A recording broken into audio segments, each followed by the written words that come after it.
You wake to the sound of someone screaming in the alley below. Not the most melodic alarm clock, but Rome doesn't believe in gentle awakenings. The morning light filters through the single-shuttered window of your cramped room above Gaius's tavern, casting long shadows across the straw mattress. That's seen better decades. Your hand pokes through the rough linen like tiny accusatory fingers, reminding you that comfort is a luxury you can't afford and wouldn't recognize if it slapped you in the face. Your room is perhaps 8 feet by 6 feet, generous by Roman standards. For someone of your profession, the walls are painted a faded red that once might have been cheerful, but now looks like dried blood in the dim light.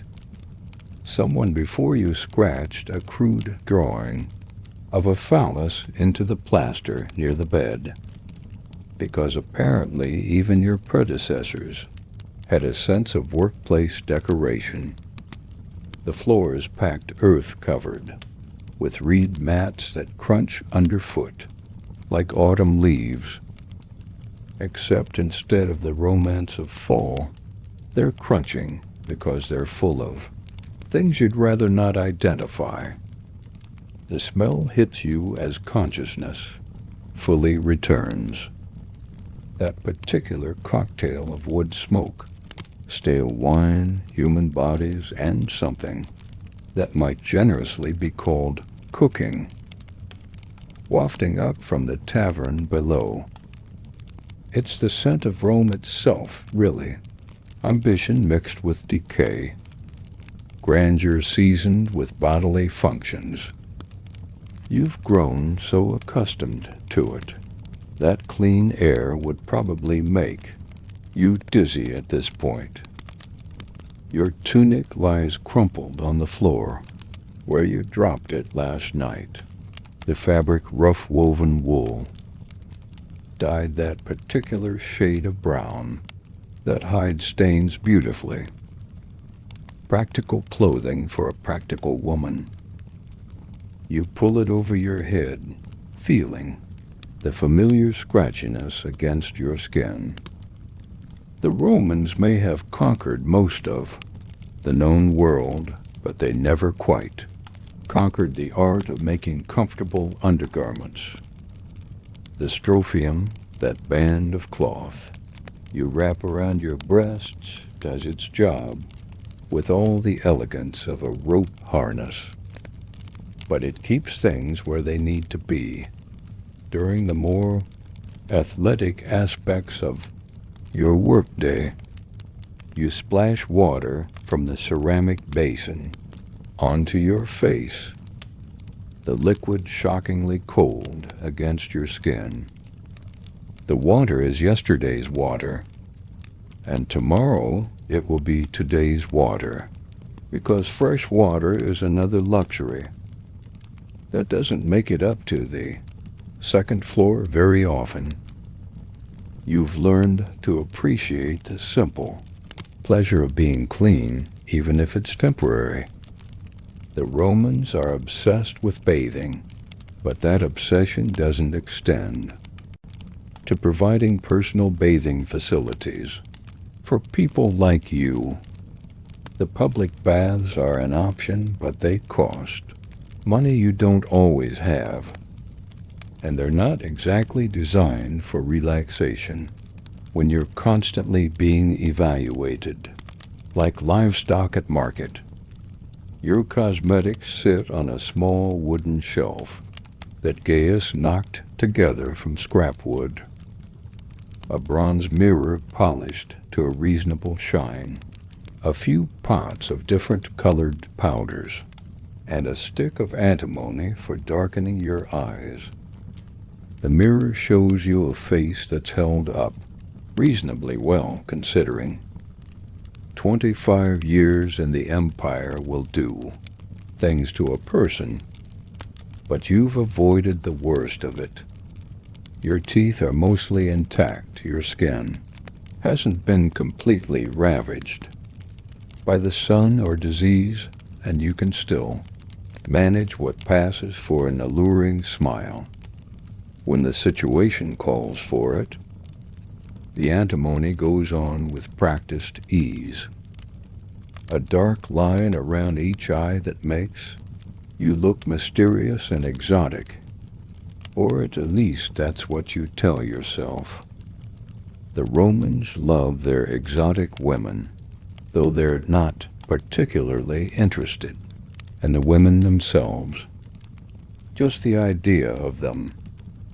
You dust your cheeks with a powder made from crushed shells and red ochre, giving your face some color and covering the slight pallor.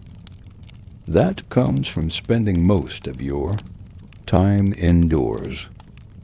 Your lips get a touch of red from a mixture of iron oxide and animal fat that tastes about as appetizing as it sounds.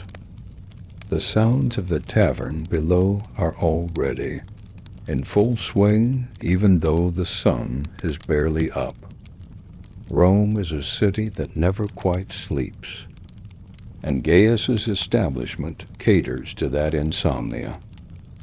You hear the clink of ceramic cups, the scrape of wooden stools across stone floors, and the general murmur of men who've already started their day with wine, not because they're celebrating anything, but because water is often more dangerous than diluted wine, and because facing another day in the empire requires a certain level of chemical fortification.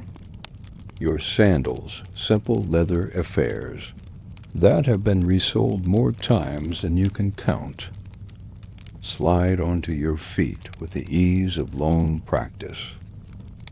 The leather is soft and shaped to your feet now, molded by months of wear into something approaching comfort. They're not pretty, but they're yours.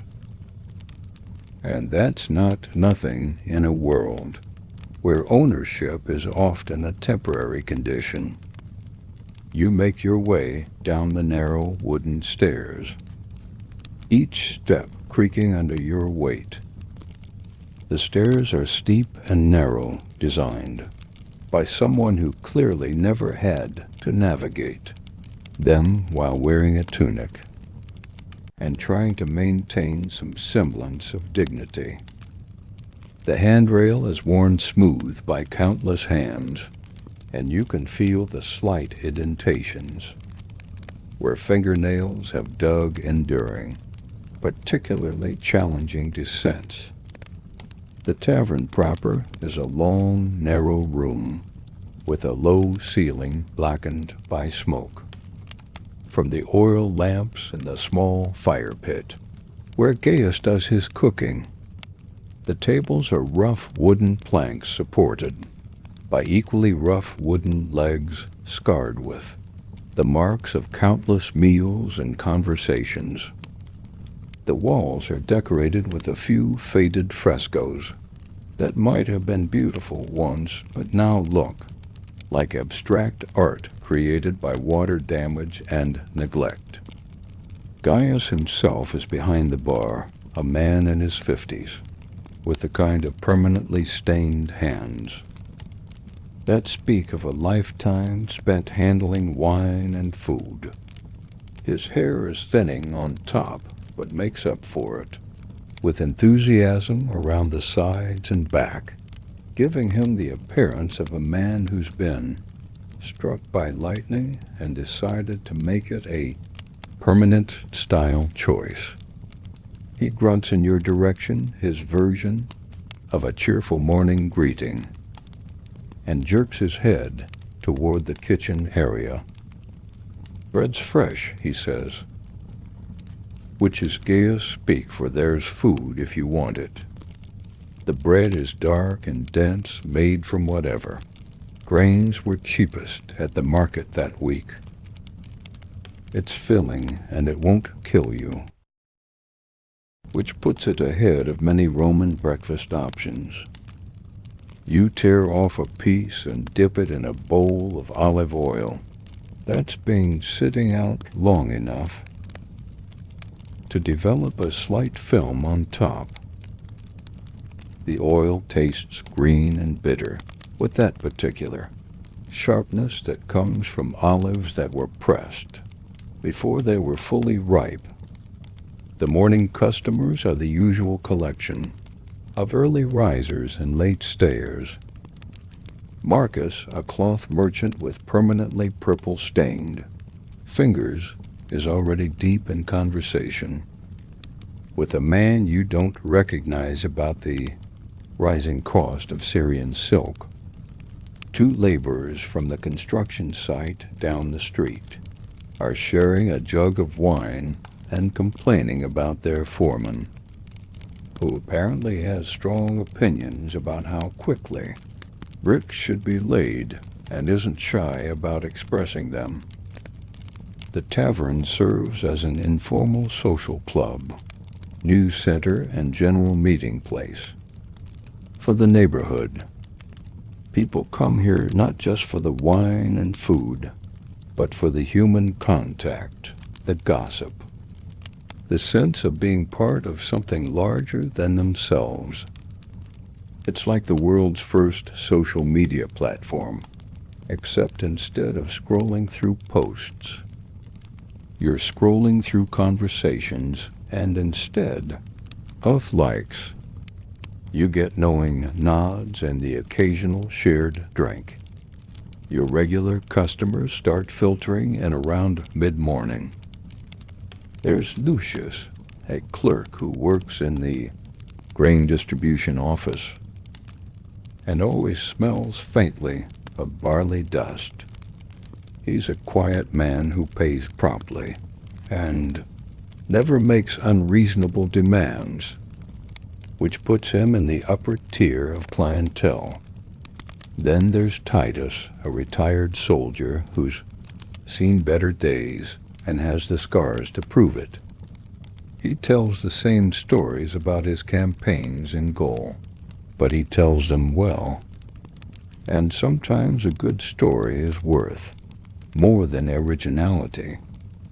The transaction is always the same: a brief negotiation about price and services, a trip upstairs to your room, and then back down to the tavern where they'll usually have another drink before returning to whatever passes for their normal lives. It's business, but it's also oddly intimate in its routine. You know these men's bodies better than their wives do, know their preferences, their insecurities, their particular ways of seeking comfort in an often uncomfortable world. Your room transforms throughout the day, from bedroom to office to theater, depending on what each customer needs. Somewhat conversation as much as physical contact. They'll tell you about their jobs, their families, their dreams, their fears. You become a temporary confidant, a keeper of secrets, a person who listens without judgment, because judgment is a luxury you can't afford, and they can't pay for. The afternoon brings different customers, men who've managed to slip away from their shops or their duties for an hour or two. They're often more hurried, more focused on the physical aspects of the transaction. They climb the stairs with purpose, conduct their business with efficiency, and return to their lives with the same methodical approach they bring to everything else.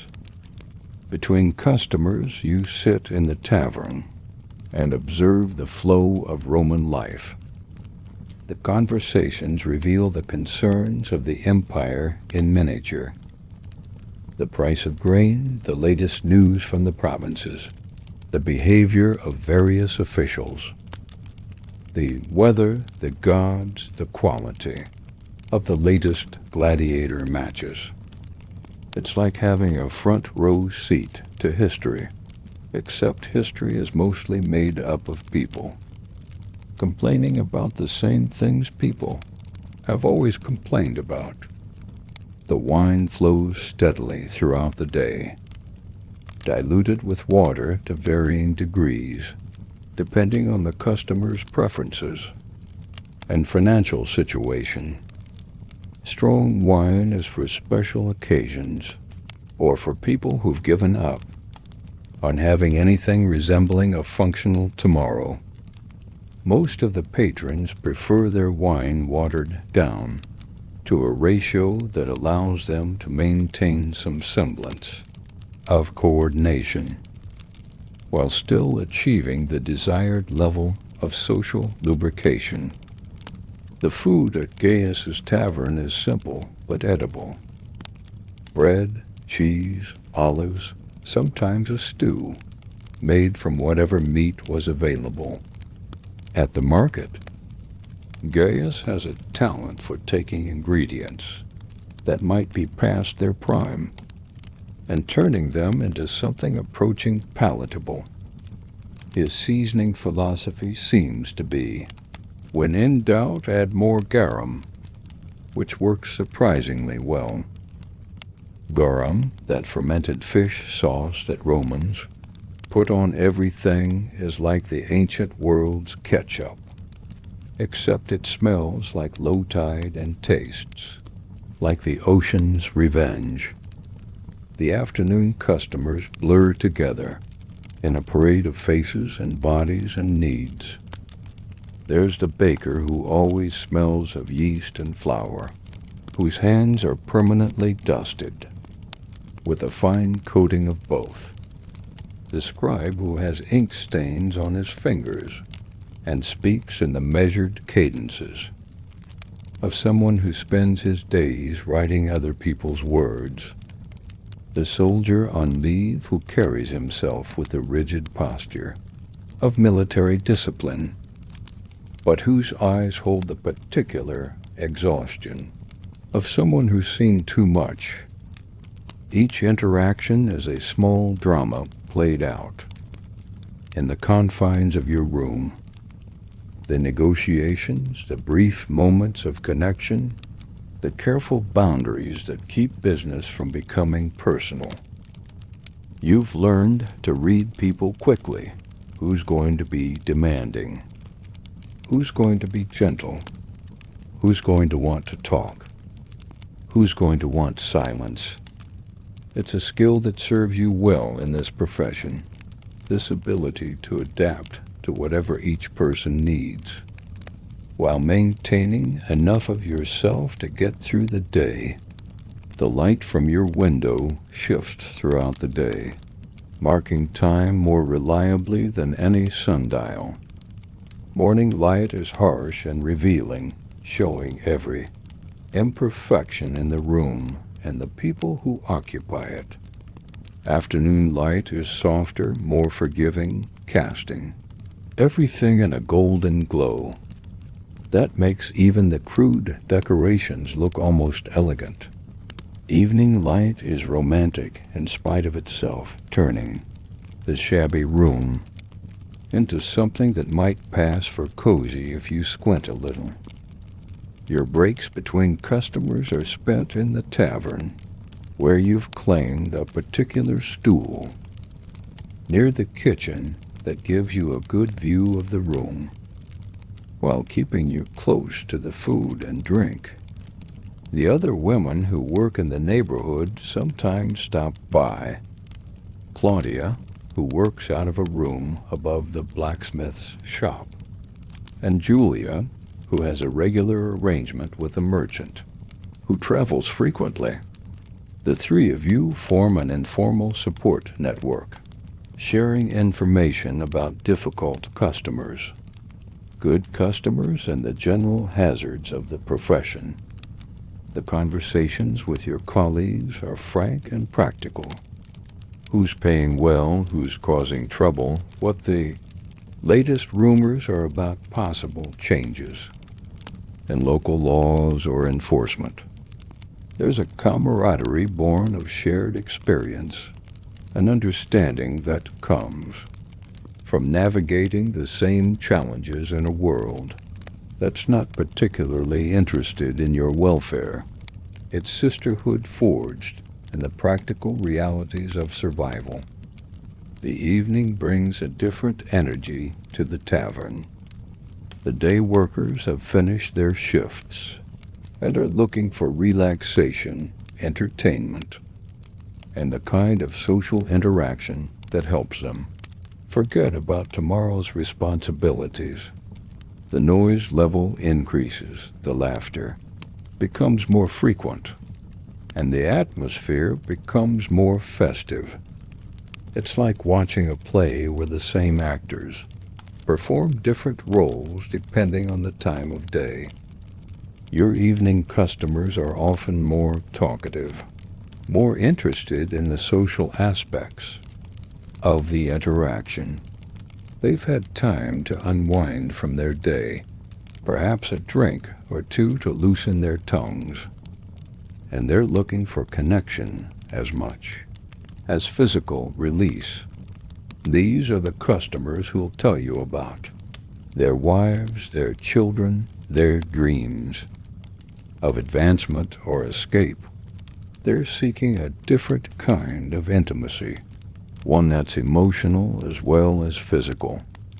The oil lamps are lit as darkness falls, casting dancing shadows on the walls and filling the air with the scent of burning olive oil. The light is warm and flickering, creating an atmosphere that's both intimate and slightly mysterious. The flames dance with every breath of air, making the faded frescoes seem to move and come alive. It's beautiful in its own way, this nightly transformation of the mundane into something approaching magical. Gaius moves through the tavern with the practiced ease of someone who's been doing this for decades. He knows exactly how much wine to pour, how long to let conversations continue, before gently encouraging customers to order another drink, how to handle the occasional dispute without causing a scene. He's like a conductor orchestrating the nightly symphony of human interaction, keeping the various elements in harmony while ensuring that the wine keeps flowing and the coins keep dropping into his purse. The night customers are a different breed entirely. These are men who've planned their visit, who've thought about it throughout the day, who've made arrangements to be away from their normal lives for a few hours. They're often more deliberate in their approach, more specific in their requirements, and more willing to pay for exactly what they want. They climb the stairs with the confidence of men who know what they're buying and expect to get their money's worth. Some nights bring surprise customers, travelers passing through Rome, who've heard about Gaius's tavern from other travelers, or locals who've decided to treat themselves to something outside their usual routine. These encounters can be unpredictable, requiring you to quickly assess what they're looking for and adjust your approach accordingly. It's like improvisational theater, except the audience is also the other performer, and the reviews are paid in coin rather than applause. The sounds of the city change as the night progresses. The daytime noises of commerce and construction give way to the nighttime sounds of entertainment and socialization. You can hear music drifting from other taverns, the occasional shout from the street, the clip-clop of horses' hooves on stone pavement, as the wealthy make their way to dinner parties and social gatherings. It's like a different Rome emerges after dark, one that's more relaxed, more willing to indulge in pleasures that daylight hours discourage. Between evening customers, you might sit by the window and watch the street below. The view isn't much, a narrow alley between buildings, a glimpse of the main thoroughfare beyond. But it's a connection to the larger world. Outside the tavern, you see people hurrying past on their way to somewhere else, vendors closing up their shops, children playing games in the fading light before their parents call them in for the night. The prostitutes working the streets below have a different approach to the profession. They're more mobile, more able to negotiate with customers, but also more vulnerable to the various dangers that come with conducting business in public spaces.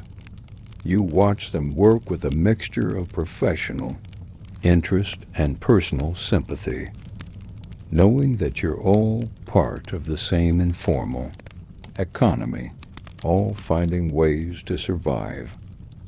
In a world that offers limited opportunities for women without family connections or inherited wealth, your last customer of the night is usually a regular, someone who's timed their visit to coincide with the end of your working day.